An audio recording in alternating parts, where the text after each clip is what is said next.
meeting of the Schertz-Cibolo-Universal City Independent School District to order. Let the record show that a quorum of board members is present and that this meeting has been duly called and that notice of this meeting has been posted in accordance with the Texas Open Meeting Act, Texas Government Code, Chapter 551. The time is 6 o'clock. We will now take roll call. Please state here when I call your name. Mr. Perkins? Here. Mr. Finley? Here. Ms. Seaver? Here. Mr. Inman? Here. Mr. Pivito? Here. Mr. Westbrook? Aquí. All board members are present. On March 16th, Governor Greg Abbott granted a request by Attorney General Ken Paxton to temporarily suspend a limited number of open meetings laws to the extent necessary to allow telephonic or video conference meetings in response to COVID-19. In accordance with these suspended rules, we certify the following. Notice of this meeting has been posted online for at least 72 hours. Board members may not be physically present at one location, but a quorum will be required for the video conference meeting. We're actually all together. This meeting is being live streamed to the public. Administrative staff participating in the board meeting will be audible to the public via live stream video. Public comment statements from citizens who submitted their requests by 5 p.m. today. As outlined on the posted agenda notice we read during the public comment portion of the meeting, all other meeting procedures will adhere to board-adopted procedures to the extent practicable. An audio and video recording of this meeting is being made and will be available to the public on the district's website at a later date. Please stand for the Pledge of Allegiance.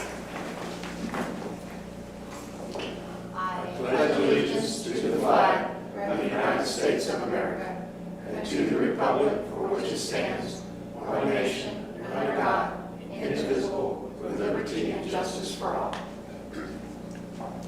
Honor the Texas flag.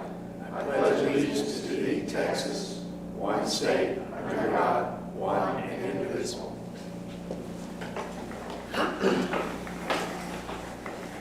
Well, I want to welcome everyone to our May board meeting. I've lost count of how many weeks. I think we're on 9th week of my job personally that I have not been traveling, and I think that's been 9 or so weeks.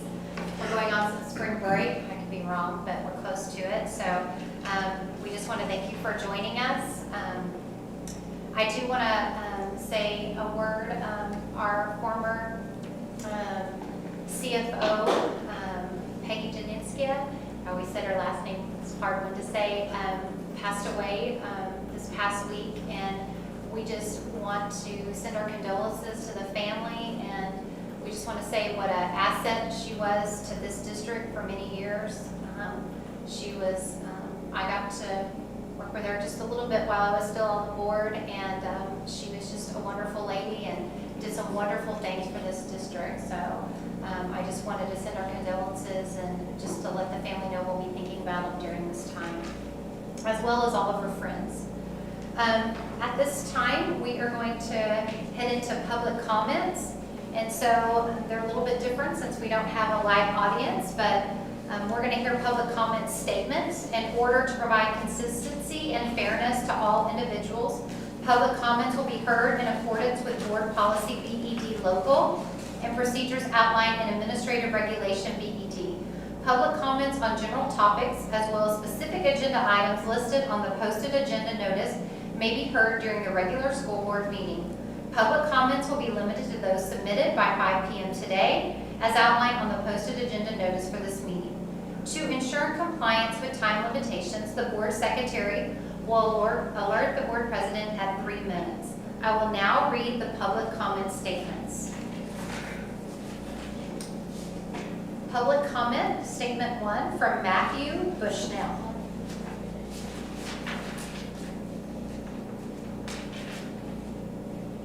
As you discuss the school schedule for the 2021 school year, please consider carefully the recommendations by the TEA. These recommendations were well thought and gave flexibility to respond to the possibility of changing conditions while maintaining in-school education. I fully support in-school education while allowing alternative measures for parents who are not comfortable. The TA options stretch the school year out, which is completely acceptable under the circumstances, and also gave the ability for extra education to be given to struggling students during these extended breaks. A flexible schedule such as the ones offered are the type of common sense approaches needed and expected in these times. Bring the aspects of our schools, including extracurricular, sports, clubs, and electives back. We can achieve a great deal of normalcy while altering how we use to do things and keeping students and staff safe. Thank you for your time. Thank you, Mr. Bushnell, for submitting that. Public comment number 2. This is from Michelle McLaughlin.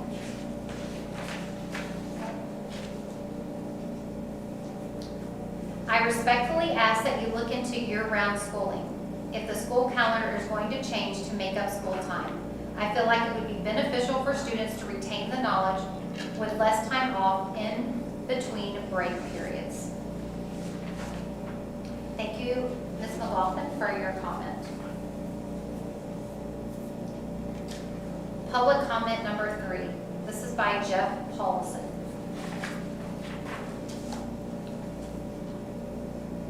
With the current uncertainty and safety risks of COVID-19, I would like to encourage our school district to strongly consider remote school until we have a vaccine or at least the first semester.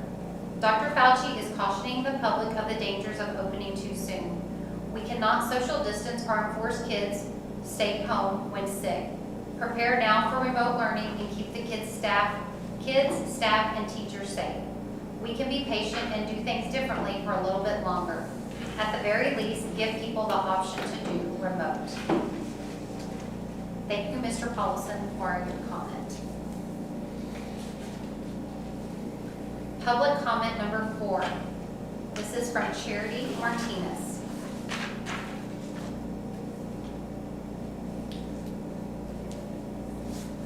Good evening. I have 3 students that go to Clemens.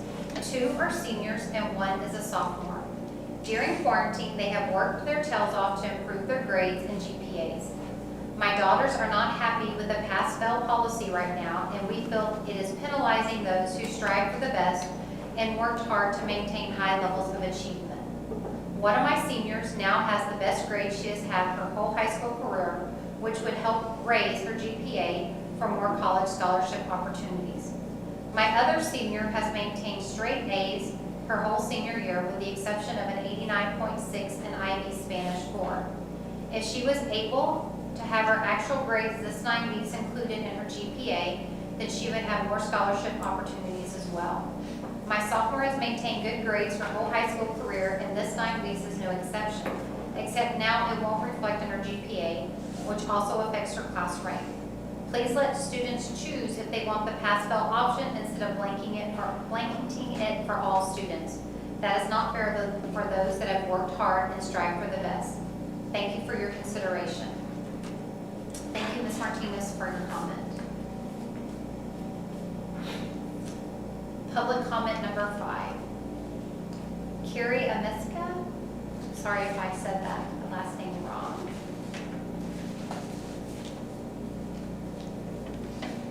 Her statement. I am hoping that the grades our students work for this last quarter can be calculated in their GPA, or at least have the choice to or not to be used. My son will gain scholarship funds for a higher GPA, so this is costing us a lot of money. Thank you, Carrie, for your comment. Statement number 6. Amber O'Neill. Good evening, President Dreisbeck, Dr. Ely, and Board. I would like to share some concerns and ask questions regarding the remote learning guidelines and graduation ceremonies. Number 1, the district has released remote learning guidelines and grading. Might I ask, were those changes presented and reviewed by the board prior to publishing? Number 2, the remote grading guidelines indicate pass-fail will be applied for the 4th grading period and not considered for GPA and class rank purposes. Some students will benefit from pass-fail, while others will benefit from actual earned grade. Earned/calculated grades affect class rank, scholarships, and college admission. My sophomore was working to improve her GPA and class rank. She is currently on the cusp of being in the top 10%. I can attest my students have said at least once during this period, why should I try if I will get the same grade as someone who doesn't try? Many universities are allowing students to choose pass or fail or grade. Perhaps we should allow our students to choose what best fits their situation. Number 3, have guidelines for future class ranks and GPAs been published specifically for class of 2021 through 2024? Number 4, next topic, graduation ceremonies. I received an email from Ms. Sosa stating Plan A for graduation is still Freeman Coliseum, which clearly violates current TA guidance on graduation ceremonies. I suggest planning on graduation at Lynn Hall Stadium as Plan A and Freeman as Plan B. I am afraid if the district doesn't plan for ceremonies to be held at Lynn Hall, we will be left scrambling and potentially a virtual ceremony or no ceremony at all. And number 5, lastly, I appreciate the ability to submit comments online to be read. I recommend keeping this going forward as many community members are unable to attend scheduled meetings due to other commitments. Thank you, Ms. O'Neill, for your comments. That concludes our public comments that were submitted. I thank all of those who submitted public comments for our meeting today. Moving on, our next on our agenda is our superintendent's update, our update on COVID-19 status. Thank you, Madam President, members of the board. I've got quite a lengthy list of things to update the board and the community on related to SCUCISD's response to COVID-19. I want to start by talking about what happened yesterday with the governor of the state of Texas. Governor Abbott announced his phase 2 of the reopening of Texas. And in doing so enacted broad changes to a number of different industries and sectors, and some of those impact schools. We are still waiting on some guidance on some of those particular changes. For example, one of those that was announced that beginning June 1st, that youth sports would be allowed in the state. He specifically mentioned basketball, football, baseball, and those types of things. Now, as everybody in this room is aware, we have a governing board of the University Interscholastic League that governs all interscholastic sports and activities. So we are waiting on UIL for their updated guidance as to what that means for us. We do know, based on reading some of the guidance documents that were published by the governor's office, that indoor activities in weight rooms and gymnasiums are not allowed to be open at this time, but outdoor activities are. Again, we are waiting to see what the specifics will be handed down from both TEA guidance and UIL guidance. And so we're also waiting on some other guidance on some of these other changes that were made yesterday. I think what happened yesterday highlights the evolving nature of the government's and the state's reaction to the changing landscape of COVID-19. We knew that the governor was going to be speaking yesterday.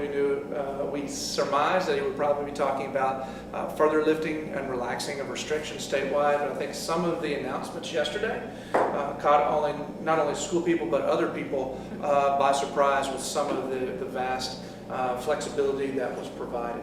I say that to say this: this is an evolving and changing situation. As we get more guidance and leadership from the president's vantage point, from the governor's office, from TEA and others, it's incumbent upon us as a school district, as a board and superintendent leadership team to be flexible and nimble as we respond to the changing nature of what happens. So that was a very big change yesterday that happened about 27 hours ago. And so we're still working through that. We know that the governor will make different changes as he and his medical experts continue to monitor not only the economy, but the movement and the nature of the COVID virus as it makes its way across the state. So we are continuing to work through not only what happened yesterday means for us as schools, but upcoming changes, and we will communicate that when we get clear guidance with both the board and the community.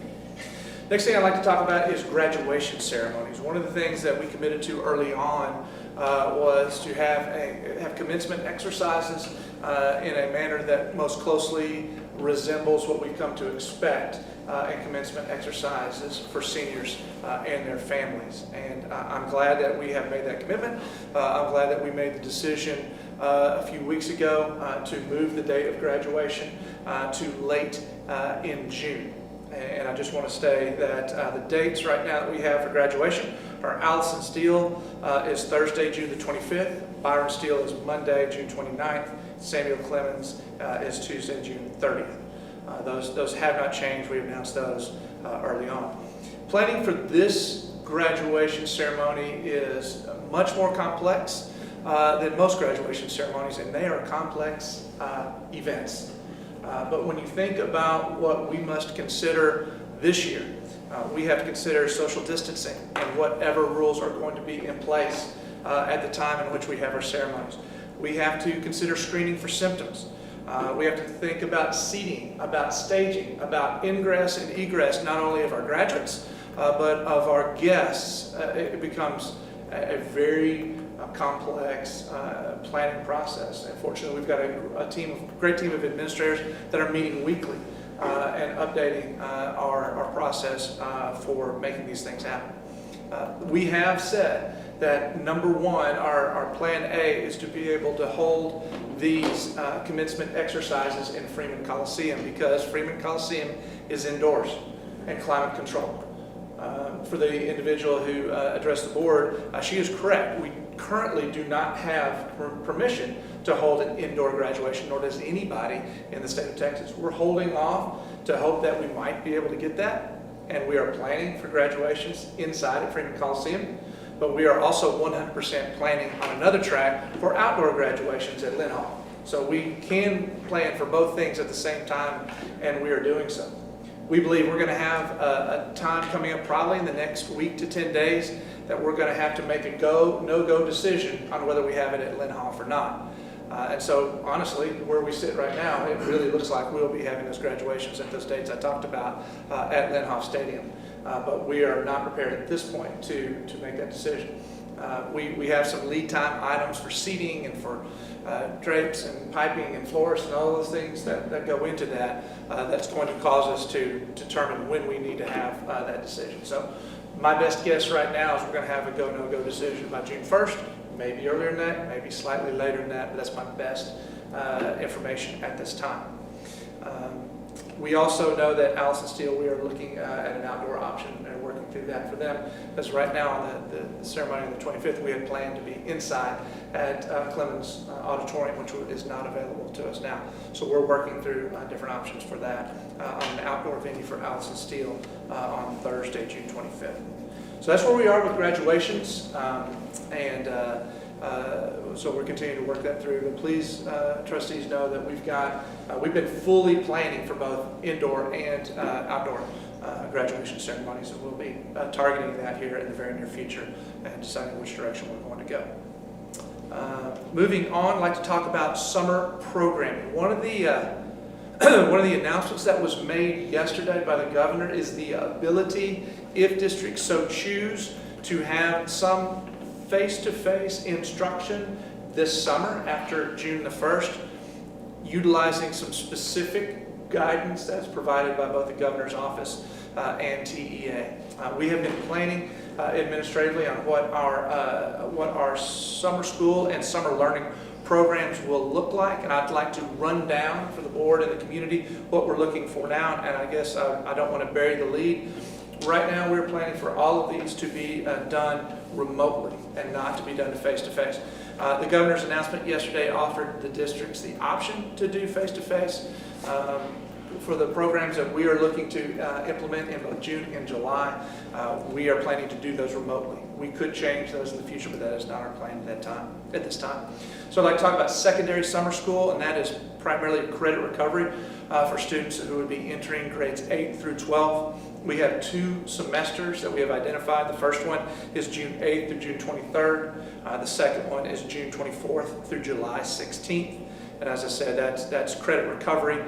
Those courses will be taught remotely with a slightly altered remote learning plan and grading guidelines, different than what we had seen during our emergency remote instruction that we've been doing since March the 16th. So our teachers are working to develop lessons to cover the appropriate curriculum in the short time that we have with our students there. So that's secondary. For our elementary and intermediate summer learning, that will be remote as well. And this is primarily targeting on students in Tier 2 and Tier 3 of intervention on the response to intervention plan. We will be, again, doing that remotely, and we're working to close the achievement gap with those learners through targeted instruction.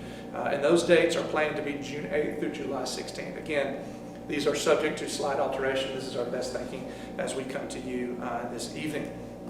Bilingual education, ESL summer school requirements, those have not been waived by the federal government and TEA, so we still must have bilingual ESL summer school, and we will, and we're having this in a remote environment. However, I cannot announce anything more with that because we are waiting on updated guidance from TEA and guidance for English learners. So once we have more information on that, we'll be able to communicate with our bilingual and ESL students who will be involved in that program. For some of our students with disabilities, their individualized education plans call for extended school years or ESY services.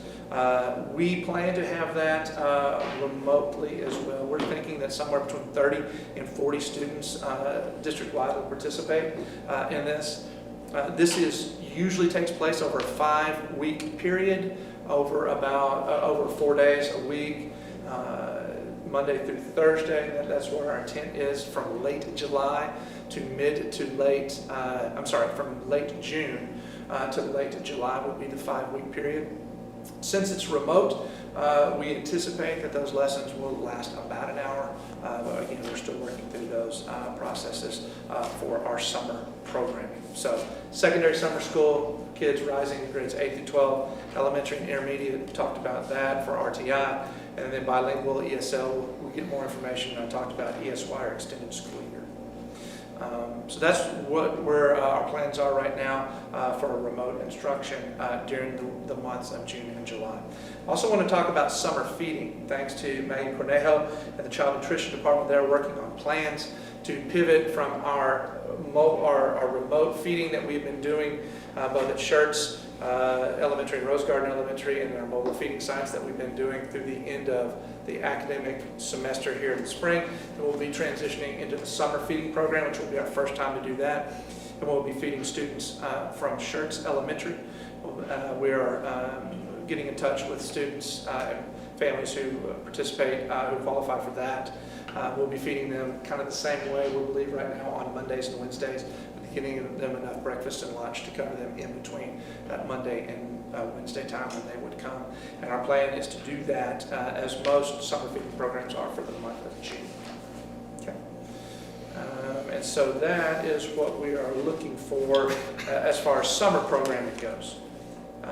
Now, next I'd like to talk about returning a couple task force that we have here in the district. The first one is our Return to Work group that's led by Executive Director J.D. Mosley.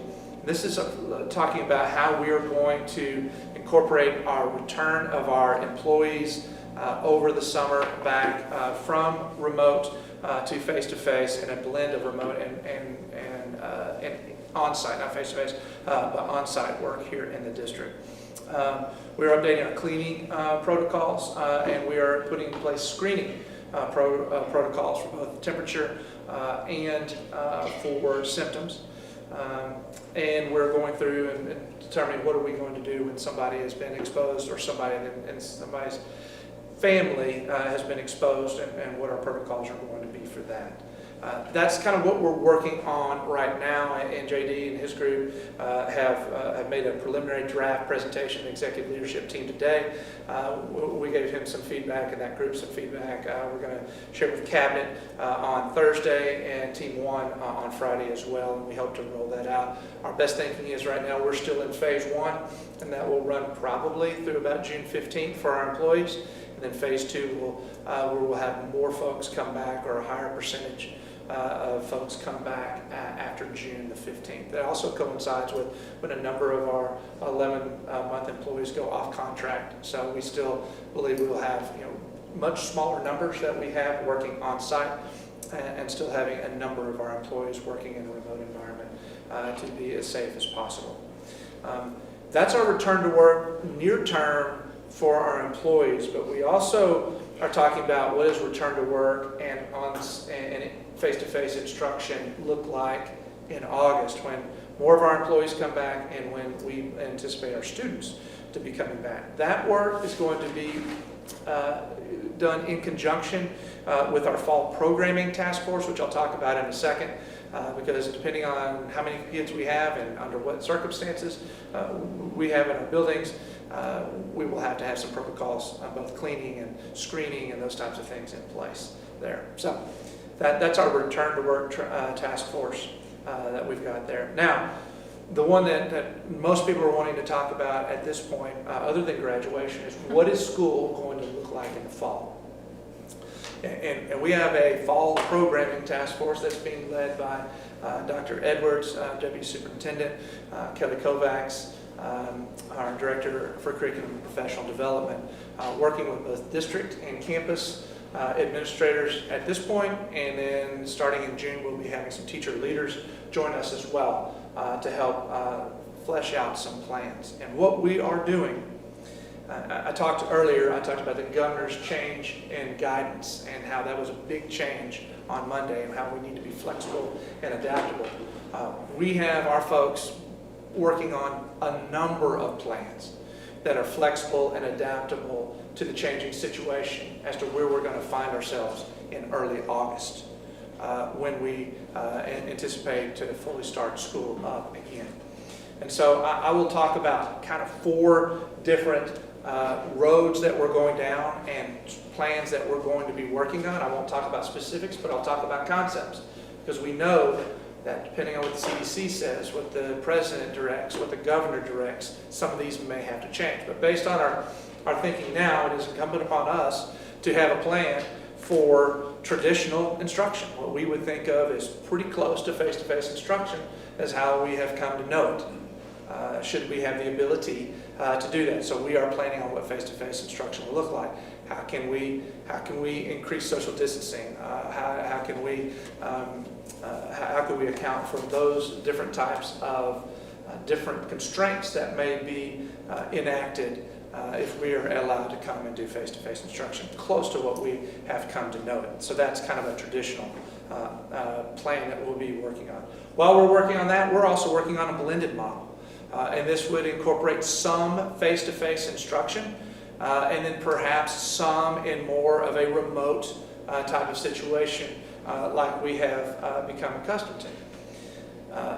But I want to talk about the difference between what we have done these last 11 weeks of school in the spring semester of 2020 and what blended learning might look like in the fall.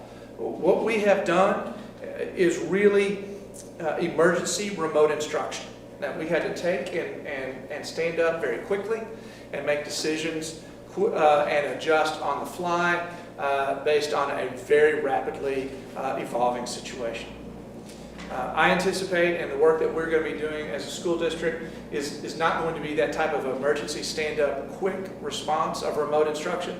Rather, that this is going to be a more thoughtful and planned out remote learning or blended learning type of situation. So it won't look exactly like remote learning has looked here in the fall. We will take what we have learned, and we're going to be we're going to increase the rigor and the expectations and in this type of different remote learning or blended learning option. So this, again, a blended learning option would be some face-to-face and some remote. So we're looking at that. We're also looking at plans in case the governor or the agency tells us that we will have restrictions on the amount or the number of students or percentage of students that we can have in our buildings or classrooms. We know that some of the guidance that we have seen now has limited to numbers of students in a classroom over the summer. That's actually 11 individuals if we do face-to-face instruction over the summer. That's including teachers and aides and students. What will that look like in August? We don't know. Will there be percentage numbers of capacity that we will need to be adjusting to? So we're working on plans for some of our students to be here in attendance and some to be not in attendance and rotating those through. Again, I don't know what those look like. We're starting that process. And I do want to say this, that we are working closely with other area school districts and their chief instructional officers, what their plans are going to look like. I can tell you they won't look all the same. for all 19 Bexar County or for all of our Region 20 school districts. But I believe we will have some things that we'll see a lot of commonalities among the school districts with the flexibility that local districts will have to meet local needs. So I've talked about traditional, I've talked about blended, I've talked about classroom capacity that we've got to plan for.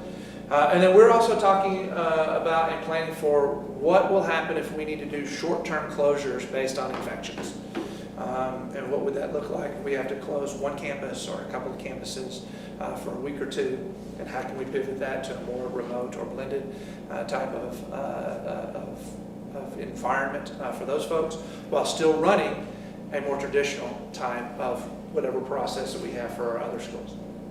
But we don't know what the guidance, again, I know I say this a lot because we don't know, but I can see a scenario where districts around the state will have to close for brief periods of time certain campuses where infections have come, and while others are unaffected. So we're working through what that might look like as well.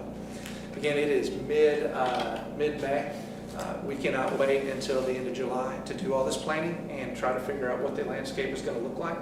So these are 4 plans that we're working on right now. These are by no means the only ones that we'll work on, because we'll probably have hybrids of these.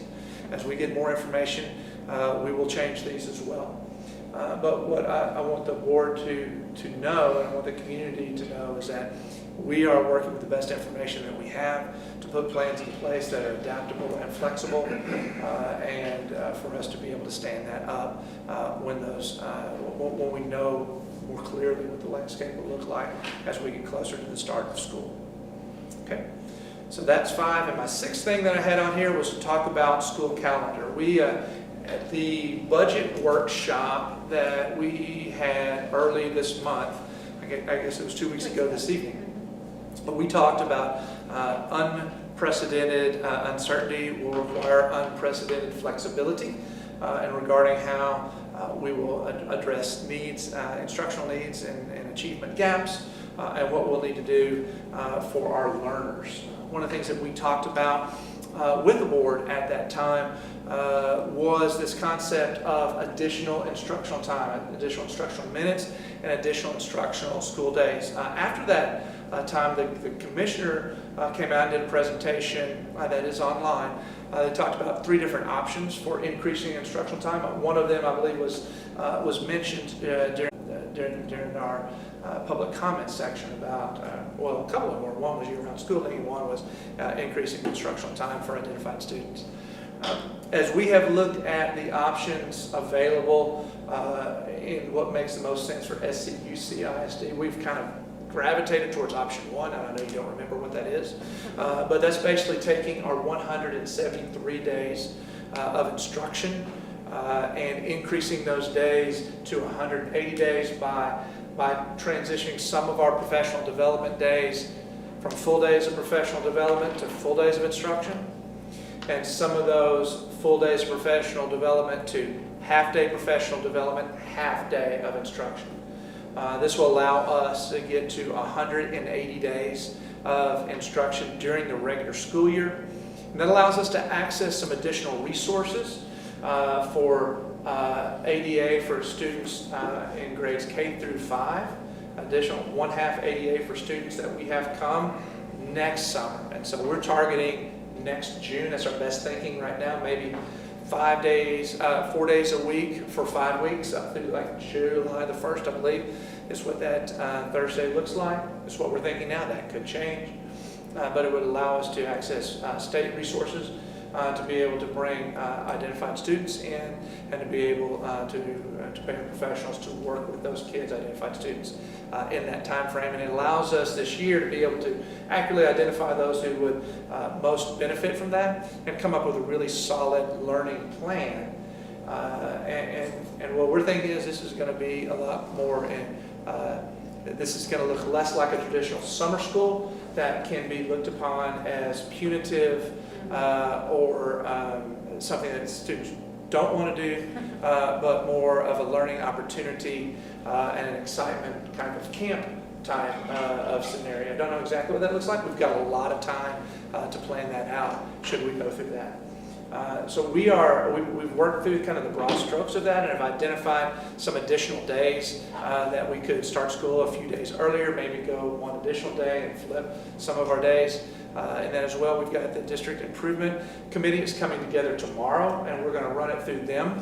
This is, as you know, is made up of teachers, community, and parent representatives as well, get them to weigh in on this. And we anticipate bringing this to the board for consideration, perhaps as early as the next budget workshop, which I believe is June the 2nd. So we could be bringing that to you soon. We want to give that as early as possible to let our families know if there's going to be a change to the school calendar. So I've been going for quite a long time. That's 6 items I gave an update on. I'd love to answer any questions that the board members have on this or anything else related to the COVID-19 response. Is that the halfway point, or is it 6 it? 6 points? Mr. Chairman, 6 is it. Yeah, Pending questions. Halfway.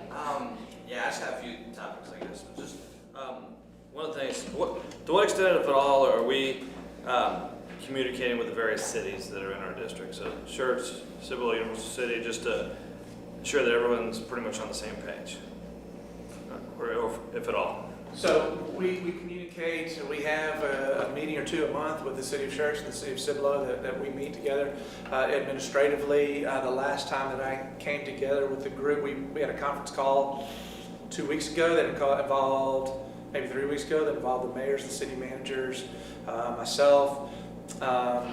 So I think 2 governor press conferences ago, I attended in the Community Emergency Operations Center with representatives from the city to watch that. So we've communicated as there have been changes. Some of the changes regarding exercise and the availability of, like the changes to healthcare, or not healthcare, excuse me, but fitness facilities and those types of changes that have come along. That just happened 27 hours ago. We have not had a chance to visit with our partners in the city of Schertz and the city of Cibolo to figure out what they're doing. But we probably will in very short order to see about park reopening and pavilions and those types of things. But we just have not had a chance to have those conversations at this time. Okay. Yeah, I didn't know. I know this all started not too long after you got here, so I didn't know to what extent you'd established relationships with the other cities, but it sounds like you guys have been in pretty good communication. Dr. Brad and I emailed a couple of times before this meeting. I have an email, and Okay. yes, and I emailed with Mr. Herrera. So city managers and I communicate fairly regularly outside of the standing meetings that we have, especially in this interesting time that we find ourselves in. I was kind of raising the issue here, maybe kind of getting in the weeds with the school board, but to what extent are we allowing various campuses to have discretion in how they close out the school year? In other words, if they want to have some kind of parking lot get together or some kind of online situation or something like that. Like I know several weeks ago the teachers all did parades throughout the neighborhoods, which I thought was probably one of the most awesome things I've seen since I've been on the board. But just, are we allowing each school to do their own thing, or do we have protocols or regulations in place on how that all takes place? There is some discretion for campuses to do different types of activities within the broad framework that we've provided and that's been provided by the agency. We have some of the things that have been talked about in the community we believe would not be advisable for us to do as a school district. So some of those things like getting seniors behind the wheel and driving around in different schools. So that's one of the things that we were not going to take part in is having those elephant walks. And I know that has come up where seniors would drive themselves. We didn't think it was prudent to allow our kids to, in a school-sponsored event, to go through and do that. There are some other things that different districts have done, that different campuses have done, and we do give some discretion. If you look, for example, we did the top 20 honors breakfast, and the 2 comprehensive high schools handled those in a little bit different manner, based on the needs of their campuses. So there was a little bit of discretion there. Okay, so we say elephant walks. Is that when the seniors go to the schools where they? Yeah. went to when they were younger? So that's something that's really started 2 or 3 years ago in school districts across America. If it were normal times, we would put those kids on buses and we take the seniors to the elementary schools that they went to. They sign up and go to that. Since it's not a normal time and we're not in school and we couldn't put all those kids on buses, we wouldn't be able to do that. And secondly, we did not think it was prudent for a district-sponsored activity for students to be driving themselves to those things. So I guess, without getting too deep into it, from my perspective, I think it'd be awesome for us to allow the schools to do something, whatever that may be, within their discretion, to have some kind of final send-off for these kids, or just kind of close out the school year, as long as it meets with state regulations and our own procedures or something along those lines. So just, I'm sure every school is trying to do something different, but just, I'd love to see us do something. Okay. They're going through They're going through the supply materials pickup and through equipment pickup at the elementary schools, the intermediate schools, junior highs, high schools, they're all, and the teachers are there to see the students when they come with their parents to pick it up. So there is some sort of,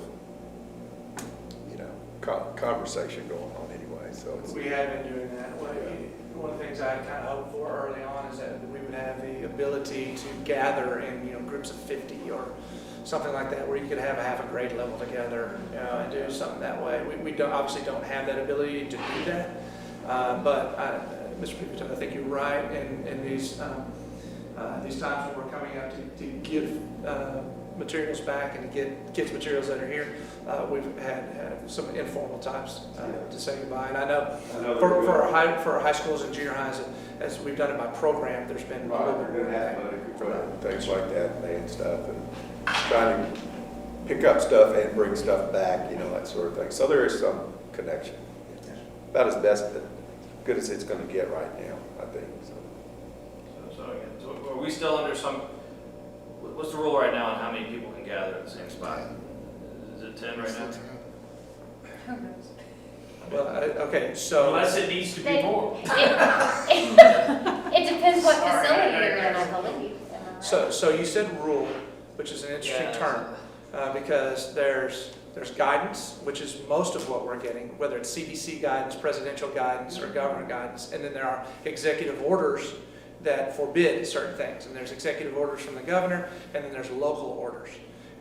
And quite frankly, depending on the jurisdiction you're in, it is a little confusing as to who has to wear a mask or who is strongly encouraged to wear masks, and that's just an example, or and who can gather. So right now, we are, as far as orders go from the governor's office, we're under a certain set of orders until May the 31st.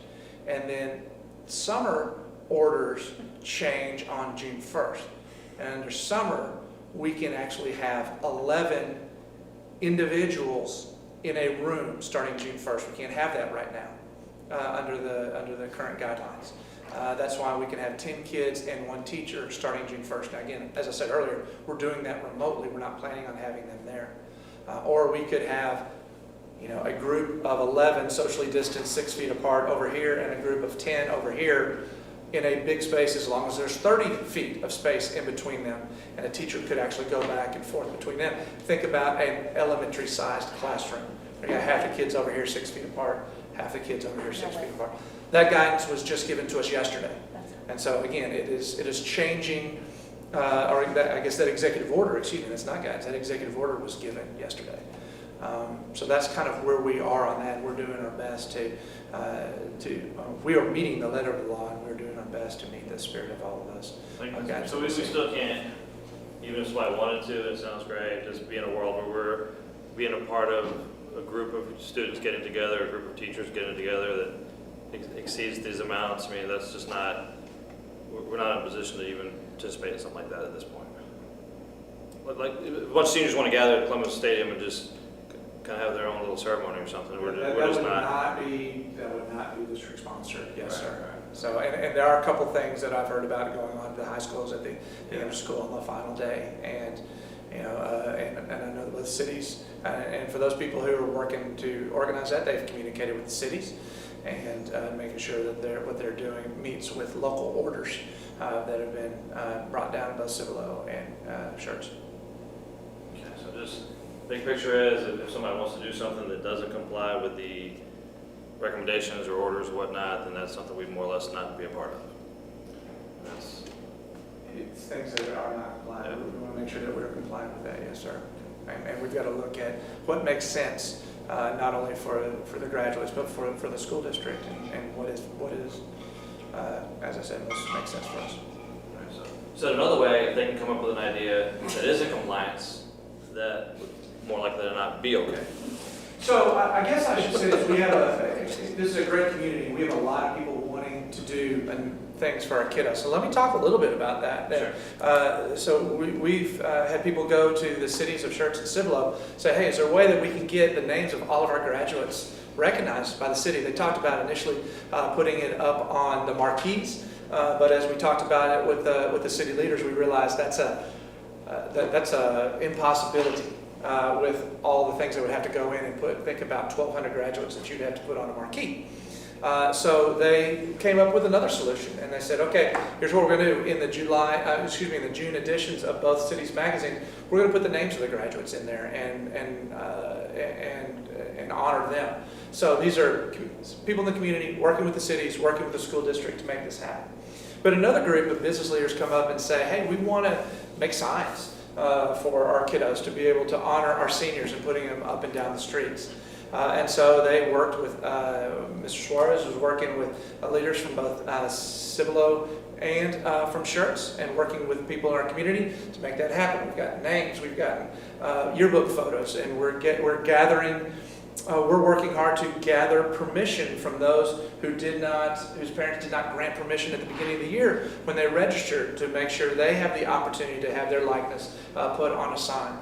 So this is another way that the district is working with our cities and working with the community to make some of these things happen. So yes, these things have been going on for the last several weeks to work with folks as ideas come up. I just have a quick question on summer school. Yes, ma'am. So summer school, is that still like the teachers are going to recommend the students that need to do that, or do parents have the option to say, hey, I'd like my kid to be part of that? Which level are we talking about? We're talking about elementary, intermediate? Yeah. So those students will be identified based on where they are in level 2 or level 3 of response to intervention. If the question is, can a parent opt in and ask to be a part of it? Don't know the answer to that right now. And I guess since I have this, and I'm going to turn this on. And where's Mr. Where's Dr. Edwards? Excuse me, I'm going to unmute you hopefully. Dr. Edwards, could you unmute yourself and respond to that question, please, sir? Yes, it's a little bit hard to hear on this end, but I think we were talking about what options for students over the summer. Yes, the question is for summer school, do parents have an opportunity to opt into summer school, any of the summer programs, elementary, intermediate, or secondary program, or are they only going to be identified by the district? Is that fair? Secondary is focused on credit recovery, so it's for those students that have not been successful in one or both semesters of a particular course, and they need that course to move on to the next course or for promotion. So secondary, obviously we're going to contact those that need it, but those that desire it and want to recover a credit, yes, they'll have the opportunity. For the lower grade levels, right now, what we have set up for that targeted intervention, as you mentioned before, we're focusing on those tier 2 and tier 3 students and keep trying to get them engaged and involved, or keep them engaged and involved. We have our curriculum department has done a wonderful job of setting up a web page of additional resources, and we will continue to communicate that over the course of the summer to allow parents to be working with their students also with different resources that we've recommended that align with what we're doing and align with our curriculum. We've posted that when we first started the remote instruction. That has been updated, and we'll continue to, the plan is to continue to send updates out throughout the summer reminding parents, here are some resources that are available to you. that you can work with your kid to continue, your student to continue their learning over the summer. And so we'll have those possibilities as well as the possibility of some of our students that have checked out devices from us in K through 6, the option of possibly keeping those devices over the summer to allow for them to access some of those web-based free programs. That's exactly what I wanted to hear. Thank I you. think that's great. I think a lot of parents will probably take advantage of that. Thank you, Dr. Edwards. Absolutely.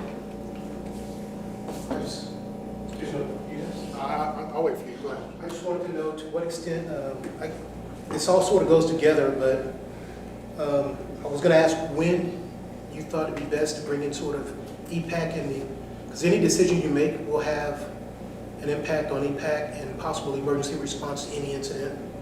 And then sort of a mental health aspect of all of this. Obviously, students are sort of cabin fever and sort of, I don't know if all of them know how to, they're always on cell phones, so the whole counselor and mental health aspect of social isolation plays a big part.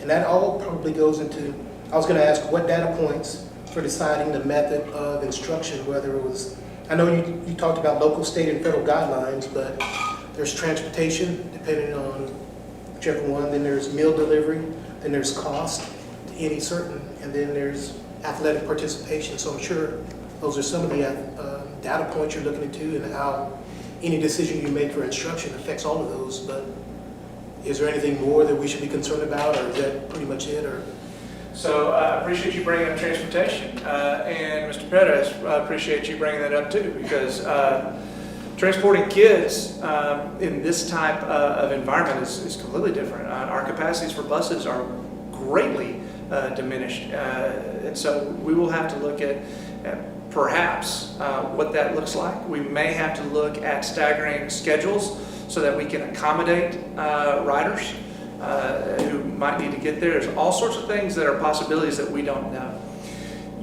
As far as data points go, I anticipate that a large portion of this is going to be decided for us in the sense that we will be told you cannot have more than 50% occupancy on a bus.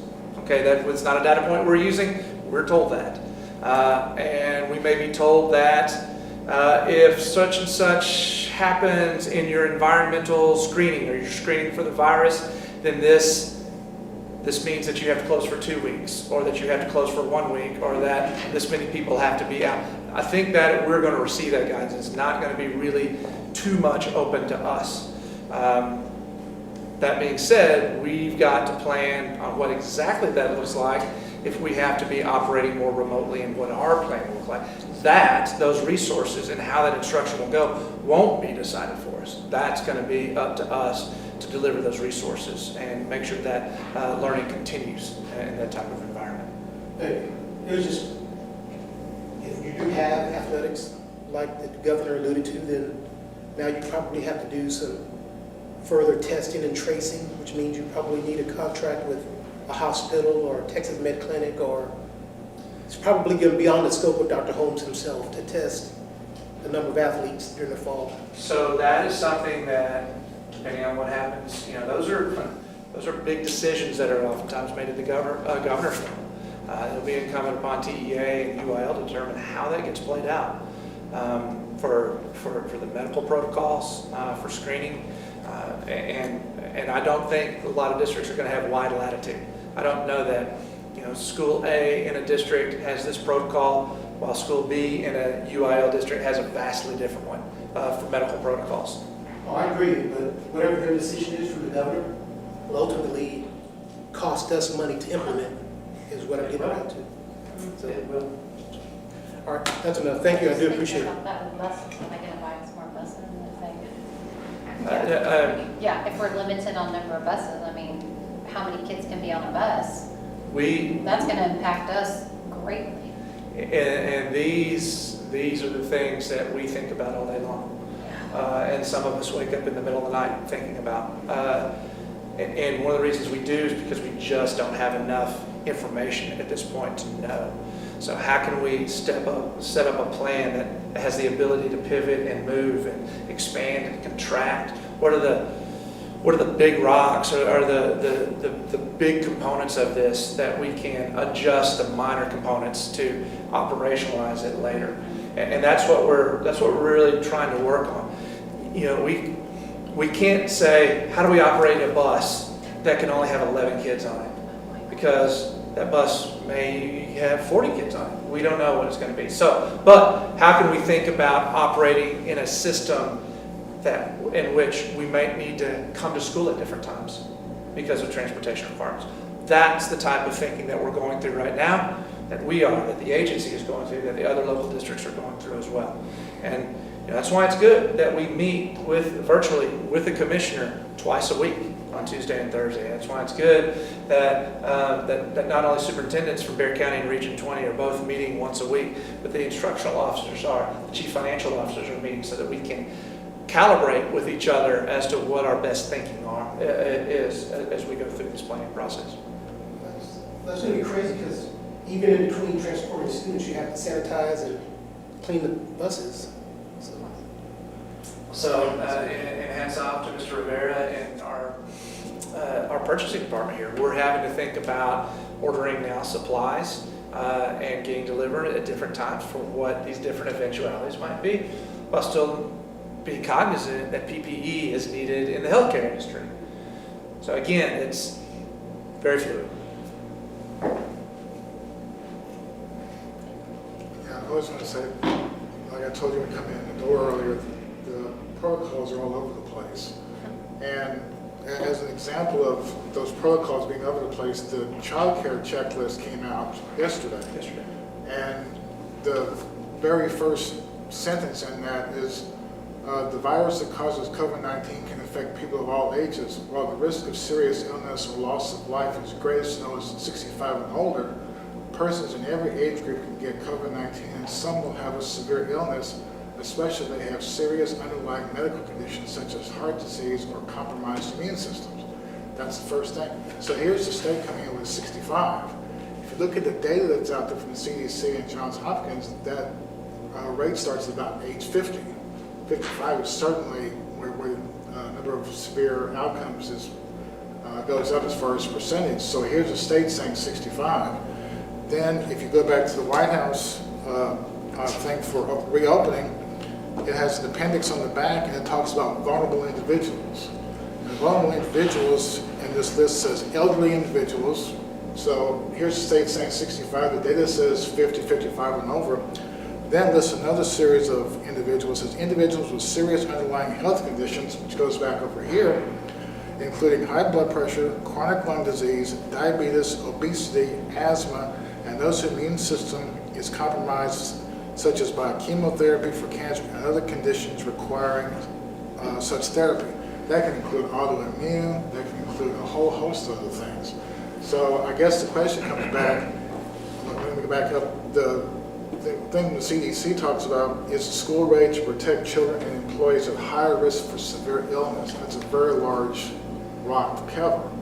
So what criteria, as the commissioner or anybody else said, that we're going to have checklists to protect our employees, which a number of our older teachers, our substitutes are going to be above that age group. How are we going to do that and guarantee their safety and people coming on campus? And it's really more of a rhetorical question at this point. I know the answer is not out there.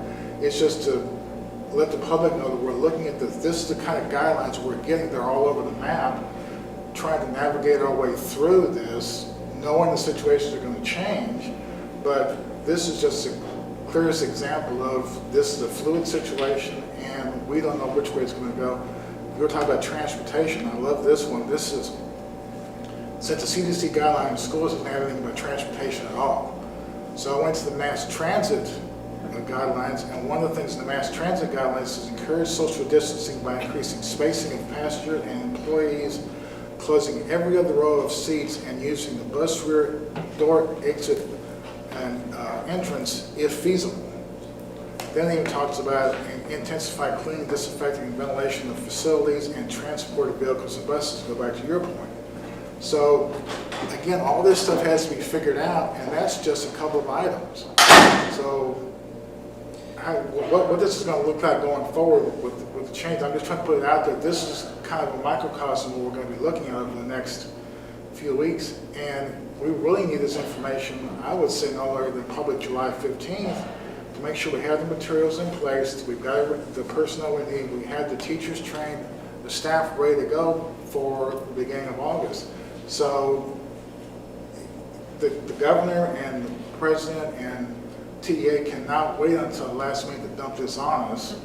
And I appreciate the fact that y'all have, your committee is going trying to figure this out and being able to move. But again, this is kind of a microcosm of where we're at, where we're going to try and get to. And I'm really concerned about the fact of unless they really get on the stick, really get us know what's going on, we're not going to be able to stand up at least that easily and be able to provide the education our kids need, the safety they require.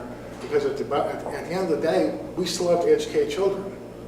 That's what we're here for. So if they don't get this stuff stood up and let us get the chance to get this stuff in place, then how can we get back up to our basic goal, which is educate children?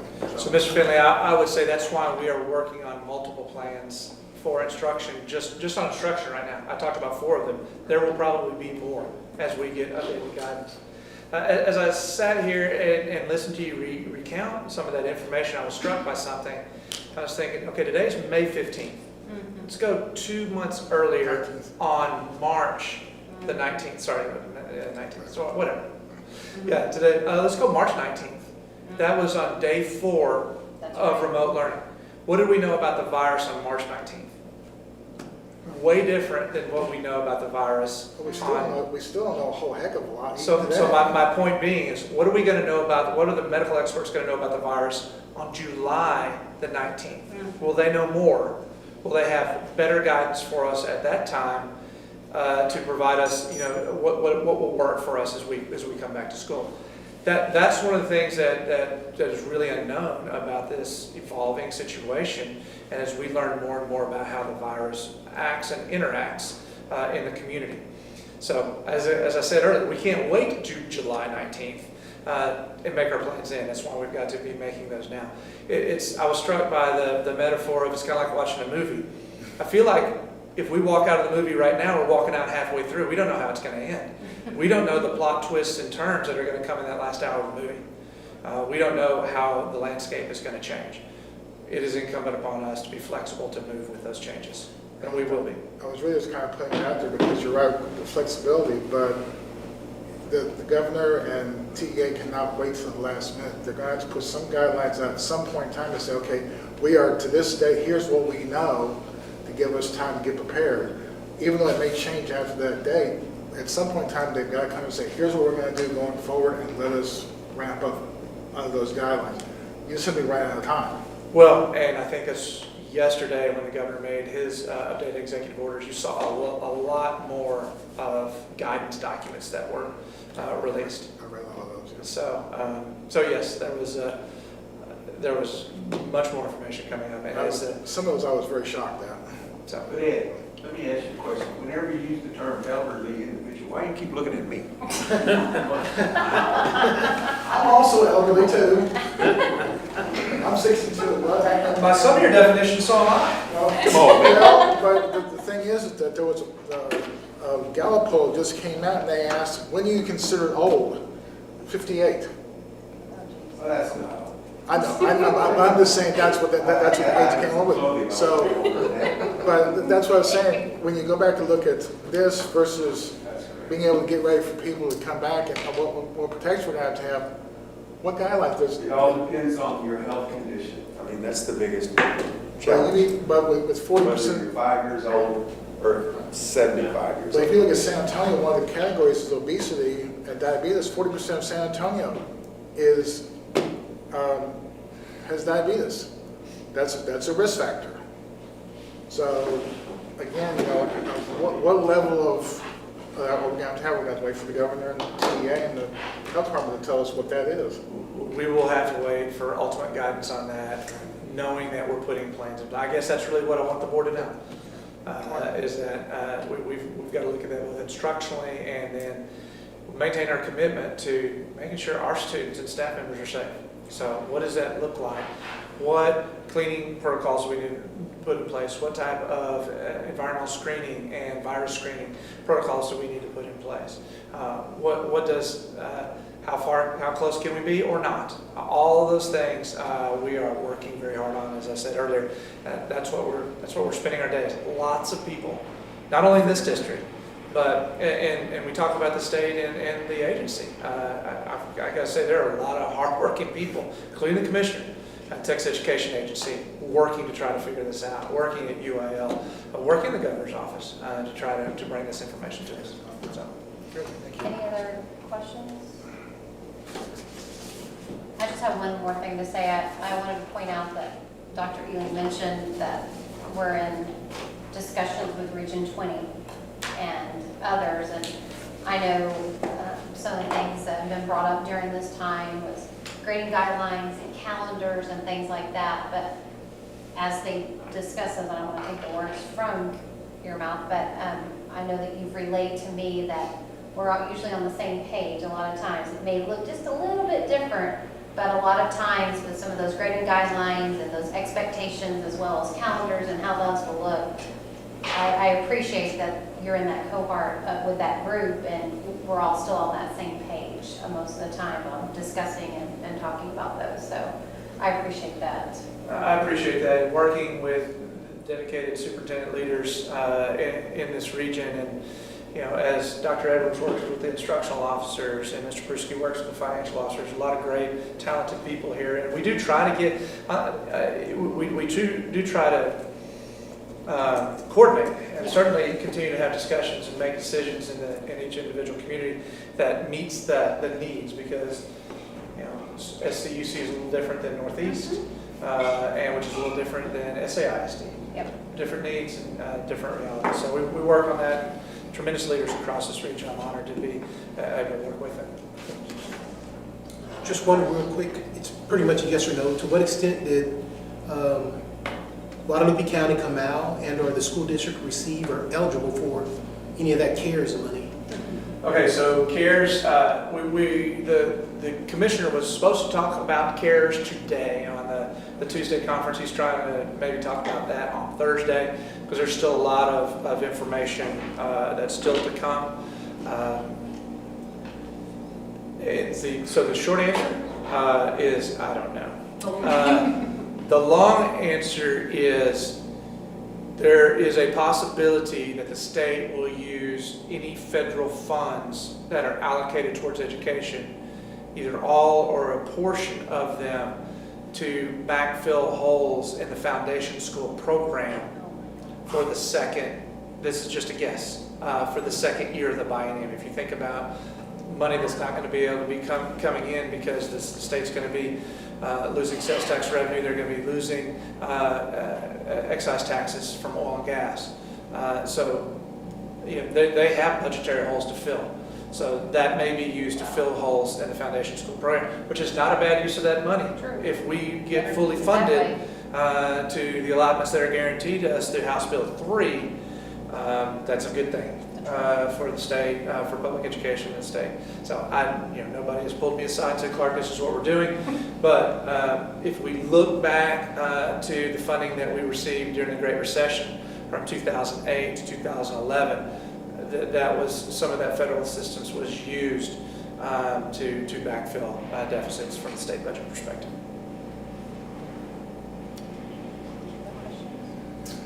Well, thank you, Dr. Ely. It was a very great overview for us on where the status and where Thank you. we're at. And I appreciate the questions. These are the questions on your mind. This is questions on the community's mind. And we will continue to work diligently to answer them.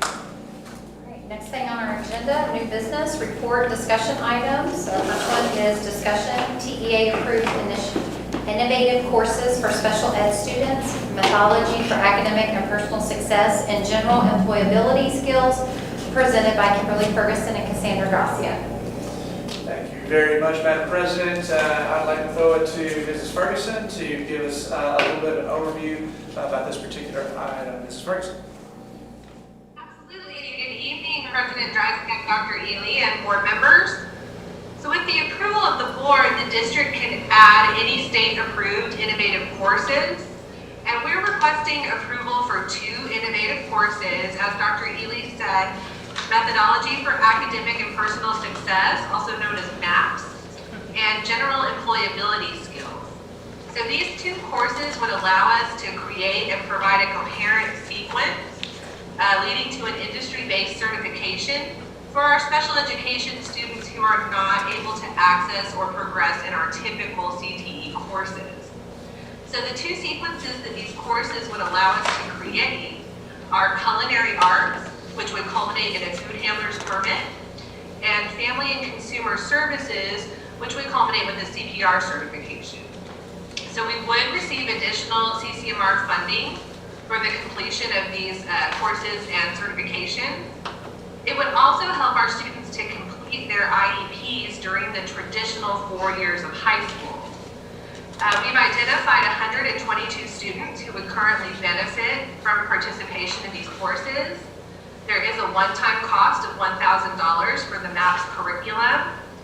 And this is only a discussion item at this time, and we're hoping to bring it back to the board for consideration of action in June. I'm happy to answer any questions you may have.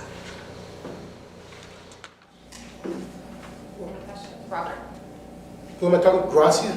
Is that- Kimberly Ferguson. Hey, Kimberly, I guess the large question, the biggest question is, why these 2 and how did you come to these 2? Out of all of the possibilities, all of the TA approved, you came up with 2.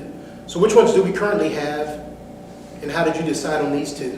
Mrs. Ferguson, did you hear the question? Would you like for me to repeat it? I think it was, how do we decide on these 2 in addition to what we currently have? Yes, ma'am. Okay. So currently we have students who require accommodations and modifications to the extent that they can't fully participate in our current CTE courses. These 2 courses would be co-taught with a special education teacher and a CTE teacher. So that would allow for those intensive modifications and accommodations to be provided. So that's what would differentiate it from our current courses. So are there any other courses that we considered that we decided to use to pursue these 2 rather than others? These were the best fit for our students with special needs. We consulted some other districts to see what their pathways for students with special needs look like, and this is mirroring what surrounding districts offer. Thank you. Any other questions? I have a question. Do we want, are those going to be offered in the fall if we get those approved for our students? Is that something we hope to get done sooner than later? These are for 2021, correct? Yes, ma'am. We've already embedded them into the master scheduling. We kind of made a plan A and plan B schedule in hopes that these will be approved and we can move forward. We're ready to move forward based on that approval in June. Awesome. Thank you so much. And we'll be bringing this back in June. Okay, for awesome. consideration. Great. Any other questions? Thank you so much, Ms. Ferguson. We appreciate it. Yes, ma'am. Thank you. All right, next item on the agenda is discussion, procurement of goods and services presented by Mr. Rivera, RFP 20-036 as kitchen smallwares. Who's going to be speaking to that? Is it Mr. Rivera or Mrs. Cornell? Or Wayne?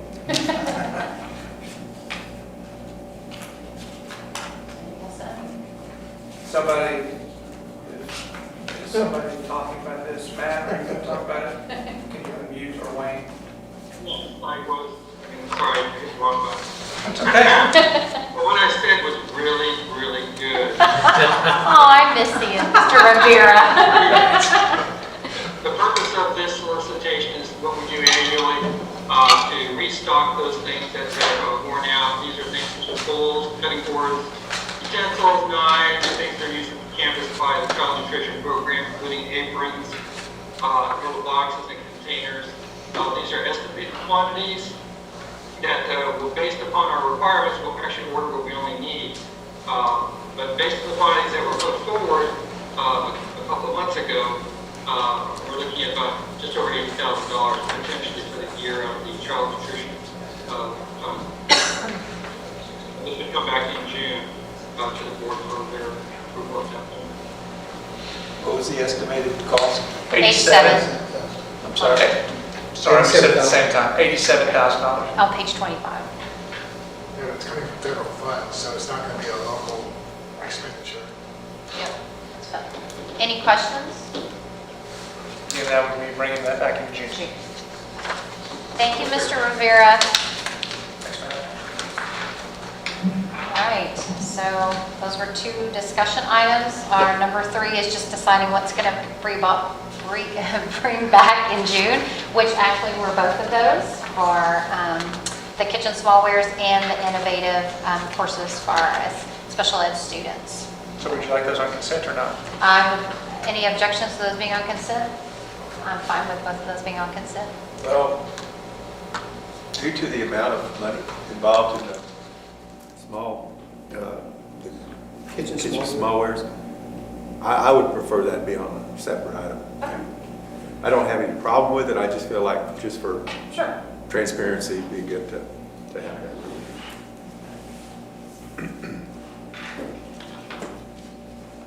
All right, next on our agenda is our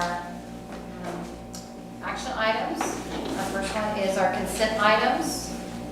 Would anyone like anything pulled from those consent agenda items?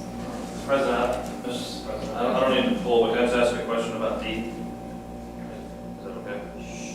Sure. About what? D? About section 2, item D, yeah, just, What page? so we're now switching to where required physical every other year, correct? Yeah, what's recommended by UIL. UIL, we've always done it a little bit Seventh grade and differently. 11th. I think we discussed the other day, but if you have a child who does have physical issues or other concerns, is there like Okay. protection there or catch-all for those types of students? So a questionnaire is administered every year.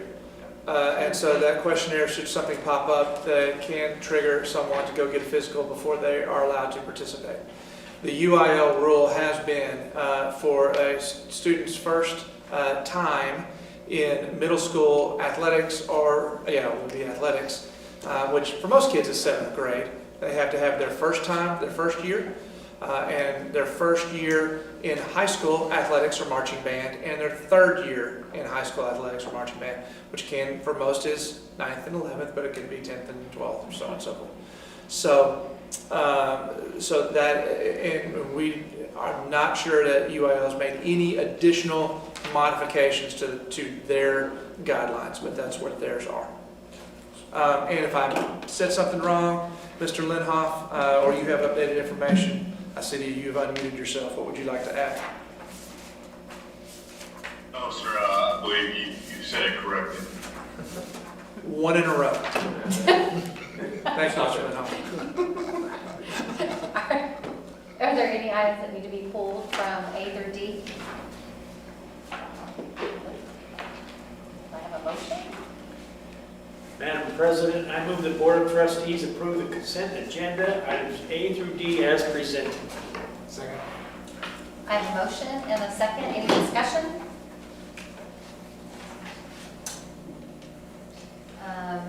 I think I'll do roll call just so everyone can hear if they're not hearing and so if they can't see us. So I'll do roll call for each one, if that's okay, for your vote.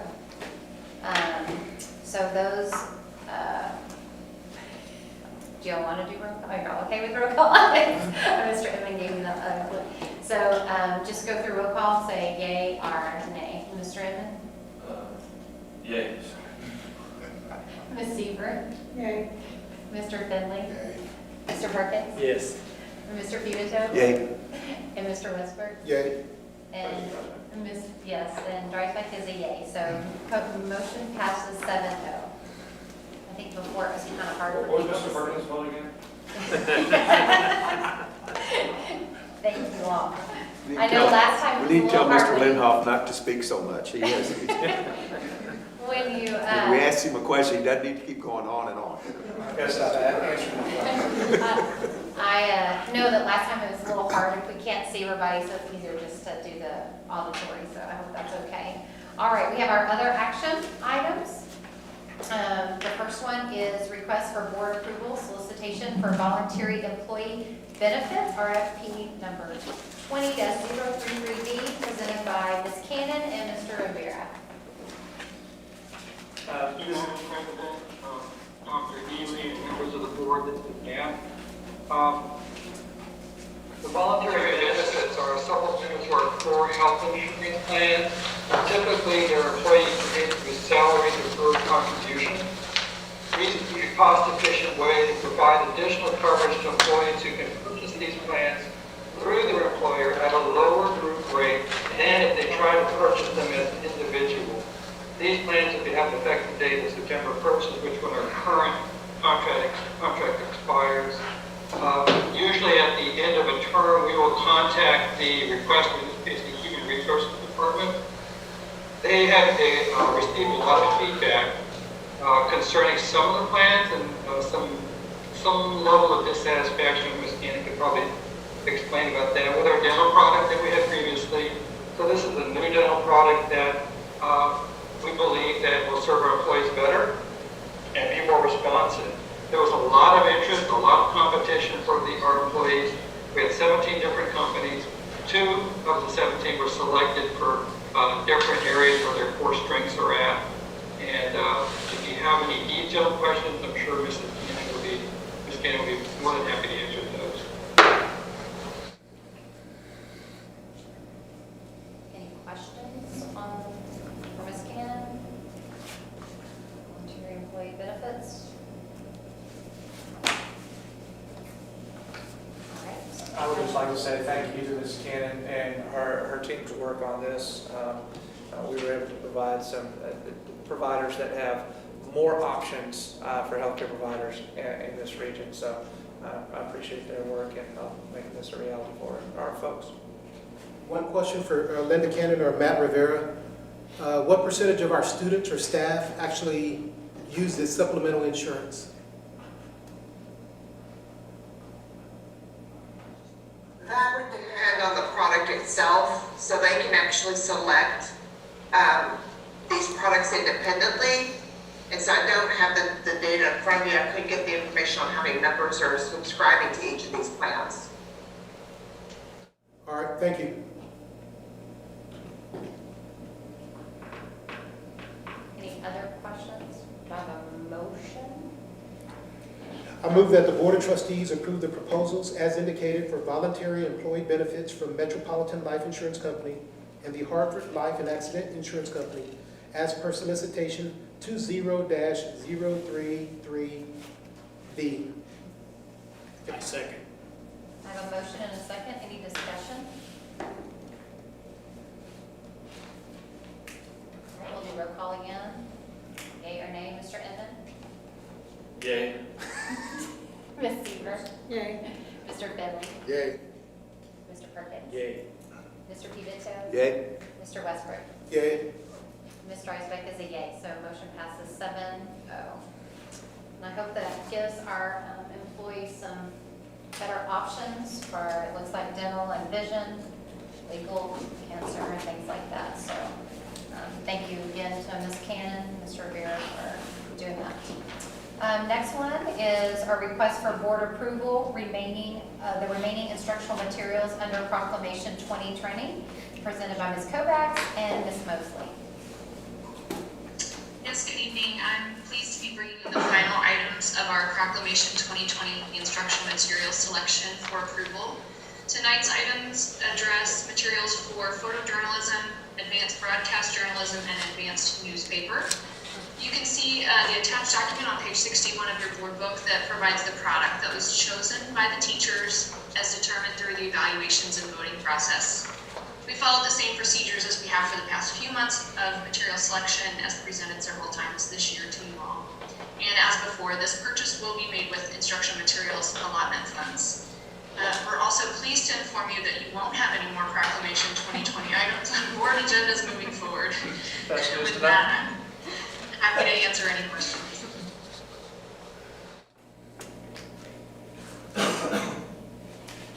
Questions? Motion? Madam President, I move the Board of Trustees approve the attached recommendations for instructional materials that support the grade levels and courses, including the Proclamation 2020 beginning of the 2020-2021 school year. We have a motion and a second. Any questions, discussion?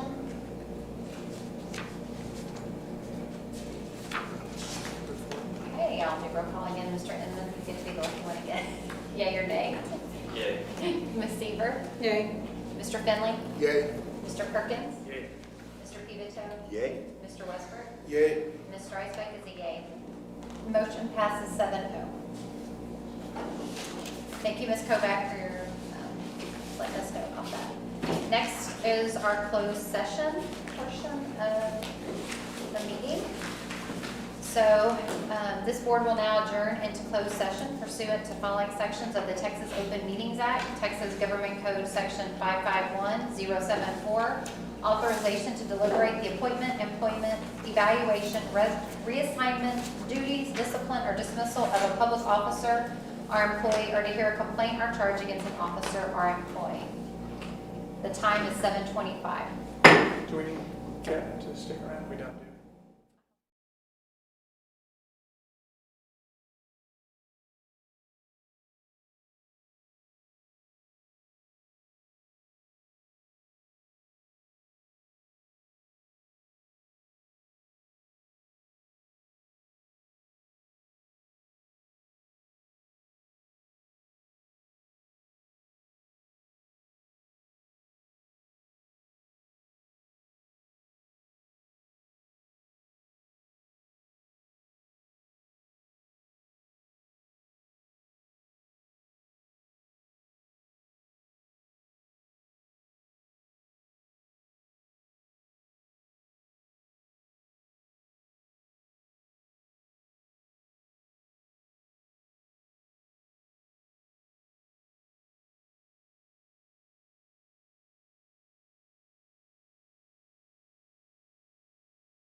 board reconvene from closed session for action related to items considered during closed session. The board may consider and take action on the following item.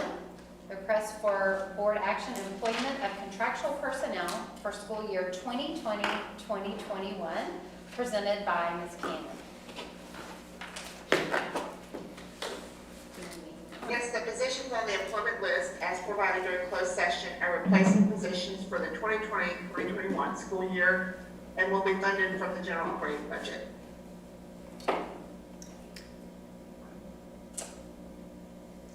I move that the Board of Trustees approve the employment list as presented of contractual personnel for the 2020-2021 school year.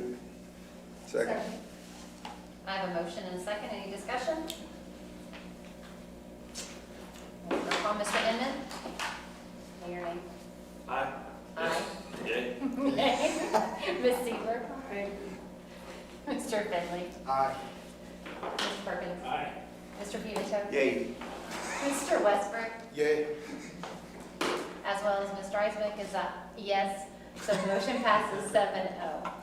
Just say C, get over with. All right, last thing on the agenda is board items for review and discussion, which I believe Priscilla put on our, everybody got the list for our monthly reminders. And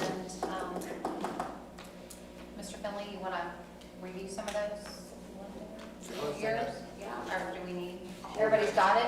Well, next Tuesday open for possible short call board meeting. We have a budget workshop on June 2nd. Regular board meeting, I believe, is the 16th of June. Yes, sir. That's all I know at this point in time, unless Anything else? We've We also talked got this, right? we've talked about graduations. Yes, we talked about earlier, graduation. so. those are not going to be before. The next board meeting, yeah, that's true, not for the next board meeting, but we do have some other items on here that are our calendar events. And then SLI, just as a reminder, it's virtual, so it's not on location, and I appreciate Dr. Ely putting those in the transmission, keeping us up to date on those, June 24th and June 26th. Also, Thursday, I believe, is the day the commissioner is speaking to TASB, so if you want to join that, that was on that flyer that you sent us as well. So you're talking about this Thursday, or is this as part of SLI? No, it's No, this it's Thursday, yeah, 4:30, 4:30, I believe, yes, so this Thursday. 4:30, But you do have to register, like Mr. Pivito said, virtually to attend. And then, let's see, the only thing, we know we have the budget workshop on Tuesday, June 2nd, and we can remind you again at that time on graduations and things that will be coming up after that. Certainly. Anything I think else? SLI is free now, right? Or complimentary? I didn't hear that portion. I thought I saw that too. I thought I saw that somewhere, I right? thought I saw it. Well, they were giving refunds, so I just assumed that meant it was free. I don't know. We can look that up. We'll give that information to you. Give refunds for those who had already pre-registered for the on-site, Yeah. but I didn't know if they were. Okay. I don't think we had registered either for us, so, Yeah, we don't register. Just- yeah. Just one thing, and I don't recall this was in the resolution, but so twice now we've signed resolutions granting the superintendent authority to make various decisions that would normally be board decisions. So as long as this continues, which it may be for the foreseeable future, could we get, I guess, a report in the board agenda if there has been any decisions of that sort? There may not have been, but does that make sense? Just some kind of, So we've applied for a couple of waivers. We can give you the information on that. just some quick, I think like on the budget, we have I think we authorized superintendent, I think it was either 50,000 or below, or some dollar value, just give a quick, statement in there or something like that. So I don't think we necessarily need to discuss it, but at least some kind of just, you can maybe do it in your transmittals, something like that, just here's Oh, that what I resolution ends next Thursday, basically. Right. Last day of. Do we have a date on it? Yes. Last day of Last instruction. day of instruction. Oh, I didn't know that, okay. All right. Yeah, so that'll be done. Okay, so just, That was in the discussion when we had the vote. yeah, okay. It's already a board policy, any over $50,000 has to be reported to the secretary. Yeah, no, I'm just saying about as far as things that are board related from the resolution. Sure, there's a couple of waivers. I can give you information on that. Yeah, I think just written form would be fine. Okay, we are adjourned, 7:42.